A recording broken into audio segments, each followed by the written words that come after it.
नमस्ते सबैमा आज फागुन 21 गतेको दिन निर्वाचन देशले मुहार काचुली फेर्ने दिन। यस्तै सिलसिलामा म अहिले भरतपुर 14 शान्तिपुर पुलिस स्कुल जहाँ कि नेकपाका संयोजक अध्यक्ष प्रचण्डले मतदान गर्ने स्थलमा अहिले म आएको छु। यसै सन्दर्भमा मैले अब यहाँका स्थानीय दाइलाई चाहिँ एकजना दाइलाई चाहिँ म केही कुराहरू राख्छु। दाजु नमस्कार। नमस्कार। कस्तो लागिरहेछ आज फागुन 21 गते निर्वाचन हुने दिन?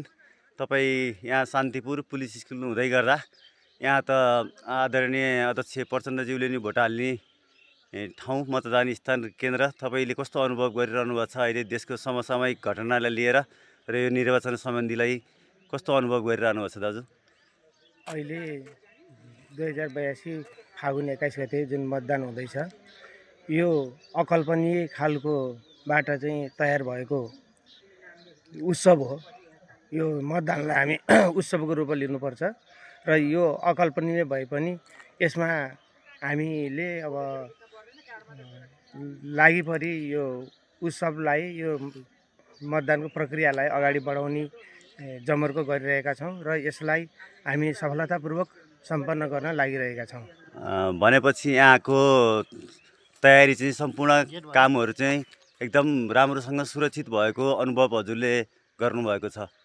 अहिले जुन यो निर्वाचन सरकार छ यसले अहिलेको यो निर्वाचन सम्बन्धी प्रक्रियामा राम्रोसँग सुरक्षा प्रक्रियाहरू सबै अपनाएर जनतामा एउटा उत्साह, हामी सुरक्षित छौँ भन्ने खालको चाहिँ उत्साह प्रदान गरेको छ। यसको लागि पनि नेपाल सरकारलाई धन्यवाद व्यक्त गर्दछु। हजुरलाई धेरै धेरै धन्यवाद। अनि अर्को कुरा, हजुर चाहिँ यो चुनाव सम्बन्धी अनि यो देशको स्थिति अब के कतातिर कस्तो मोड लिन्छ भन्ने कुरामा चाहिँ केही आफ्नो भनाइहरू राख्न चाहनुहुन्छ कि जनतामाझ? अब यो निर्वाचन एउटा संसदीय प्रक्रियाको निर्वाचन हो। यसमा बहुमत आउने सम्भावना धेरै कम हुन्छ र आखिरमा सरकार मिलिजुलीकै हुने सम्भावना बढी छ र जुन जेनजीको आन्दोलन थियो, जुन जेनजीको मर्म थियो, त्यो मर्म अनुसारको चाहिँ अहिले यो निर्वाचन चाहिँ होइन। किनभने जेनजीले एउटा राष्ट्रपति वा प्रधानमन्त्री जनताबाटै निर्वाचित हुनुपर्छ भन्ने खालको त्यो आन्दोलन थियो, तर त्यसलाई तोडमोड गरियो र अहिले पुरानै पद्धति अनुसारै निर्वाचन हुँदैछ। तैपनि यसलाई हामी उत्सवको रूपमा लिएर सहभागी बन्दैछौँ र यो अहिलेको सरकार कसैको पनि बहुमत आउने सम्भावना छैन र